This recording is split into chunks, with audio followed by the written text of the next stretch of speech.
আপনারা একটু ভালো করে লক্ষ্য করুন, এখানে আমার ছবিটা কিন্তু ডিএসএলআর মুড নেই, এটা একটু নর্মাল ছবি।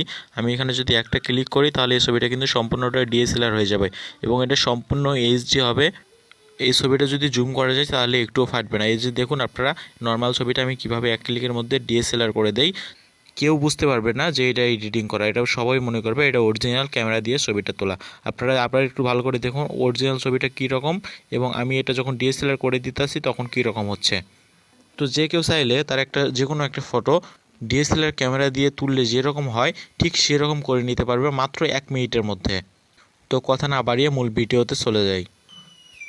তো আমি ভিডিওটা শেষে দেখাবো আপনারা অ্যাপটা কোথায় পাবেন এবং কিভাবে ডাউনলোড দিবেন। তো প্রথমে আমি অ্যাপটা ওপেন করতেছি। ওপেন করার পর আপনাদের সামনে ঠিক এমন একটা ইন্টারফেস বাইর হবে। এখানে আপনারা দেখতে পাচ্ছেন নিচে স্কিপ নামে একটা অপশন পাবেন, এখানে স্কিপে ক্লিক করে দিবেন। এখানে আপনাদের স্কিপে ক্লিক করার পর আবার আপনাদের সামনে ঠিক এমন একটা ইন্টারফেস বাইর হবে। এখানে আপনাদের কোনো অ্যাড আসলে এখানে দেখতে পাচ্ছেন স্টার ফ্রি টাইটেল, এখানে আপনারা 7 ডে মানে 7 দিন আপনারা ফ্রিতে এটা ইউজ করতে পারবেন। আর যদি আপনারা টাকা দিয়ে এটা ইউজ করতে চান সেক্ষেত্রে আপনারা আরও অনেক বেশি সুযোগ সুবিধা পাবেন এবং আপনারা আরও ফটোটাকে অনেক সুন্দরভাবে এডিটিং করতে পারবেন এখান থেকে। তো আমরা যেহেতু ফ্রিতে ইউজ করব, এখানে যে ক্রসে ক্লিক করে দেব। এখানে ক্রসে ক্লিক করে দেওয়ার পর এখানে যে অ্যাকসেপ্ট বুট নামে একটা অপশন পাবেন, এখানে 2বার ক্লিক করে দিবেন। 2বার ক্লিক করে দেওয়ার পর আপনাদের সামনে ঠিক এমন একটা ইন্টারফেস বাইর হবে। এখানে এডিট ফটো অ্যান্ড ভিডিওস নামে একটা অপশন পাবেন, এখানে ক্লিক করবেন।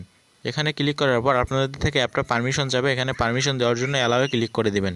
অ্যালাওয়ে ক্লিক করার পর আপনাদের গ্যালারিতে যতগুলো ফটো থাকবে সবগুলো এখানে শো করানো হবে। এখান থেকে আপনারা যে ফটোটা এডিটিং করবেন ওই ফটোটা এখান থেকে সিলেক্ট করে নেবেন। তো আমি যেটা এডিটিং করব এটা সিলেক্ট করে নিলাম। এটা সিলেক্ট করার পর আপনাদের সামনে ঠিক এমন একটা ইন্টারফেস বাইরে হবে। এখানে যে ক্রস নামে একটা চিহ্ন পাবেন, এখানে ওই ক্রসে ক্লিক করে দিবেন। তো ক্রসে ক্লিক করার পর আপনাদের সামনে ঠিক এমন একটা ইন্টারফেস বাইর হবে। এখানে আপনারা ডিসপ্লেতে একটা ক্লিক করে দিবেন। এখানে ক্লিক করার পর আপনাদের সামনে আবার একটা অ্যাড চলে আসবে, এখানে ক্রসে ক্লিক করে দিবেন। এবার আপনারা দেখতে পাচ্ছেন নিচে অনেকগুলো অপশান আছে। এই অপশানগুলোর মধ্যে আপনারা দেখবেন এখানে টুলস নামে একটা অপশান আছে, এই টুলসে ক্লিক করবেন। টুলসে ক্লিক করার পর আবার উপরে অনেকগুলো অপশান চলে আসবে, এগুলো একটু ডান দিকে সোয়াইপ করে নেবেন।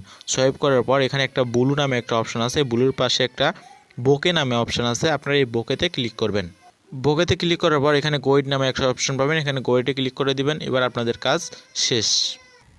তো এখানে নিচে একটা অপশন দেখতে পাচ্ছেন, এটা কিন্তু আপনাদের 0 করে দেওয়া থাকতে পারে, আপনারা এখান থেকে এটা বাড়িয়ে প্রায় 70 থেকে 80 পর্যন্ত করে দিবেন। তো এবারে একটু ভালো করে লক্ষ্য করুন অরিজিনাল ছবিটা আমার কীরকম ছিল আর এখন আমি এডিটিং করার পরে ডিএসএলআর মুড করার পর এখন ফটোটা কী সুন্দর হয়ে গেছে। তো মাত্র 2 থেকে 3 মিনিটের মধ্যে আপনারা অনেক সুন্দরভাবে ফটো এডিটিং করতে পারবেন প্রফেশনালভাবে।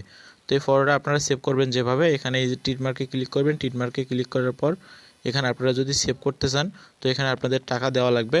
আমরা ফ্রিতে যেহেতু নিব এখানে ক্রসে ক্লিক করে দেব। দেওয়ার পর এখানে আপনারা একটা স্ক্রিনশট দিয়ে নেবেন। আমরা যেহেতু ফ্রিতে ইউজ করতেছি, কোনো টাকা দিতেছি না, স্ক্রিনশট দেওয়ার পর এটা আপনারা কপি করে নেবেন পরবর্তীতে। তো এবার আমি দেখাবো আপনারা অ্যাপটা কীভাবে ডাউনলোড করবেন। অ্যাপটা ডাউনলোড করার জন্য আপনারা সরাসরি প্লে স্টোরেতে চলে যাবেন। প্লে স্টোরে আসার পর ওপরে সার্চ অপশন পাবেন, এখানে সার্চ অপশনে লিখবেন AI brush, AR brush, BRUSH brush, air brush লিখে সার্চ দেবেন। সার্চ দেওয়ার পর আপনাদের সামনে সর্বপ্রথম একটা অ্যাপ বাইর হবে। এই তো এখানে দেখতে পাচ্ছেন ইয়ার ব্রাশ অল ফটো এডিটর, এই অ্যাপটা আপনারা ইনস্টল করে নেবেন।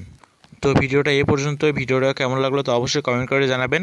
আর এরকম নতুন নতুন ইন্টারেস্টিং ভিডিও পাওয়ার জন্য আমার চ্যানেলটি সাবস্ক্রাইব করে পাশে থাকা বেল আইকনটি অল করে দিবেন। ধন্যবাদ এতক্ষণ আমার সাথে থাকার জন্য।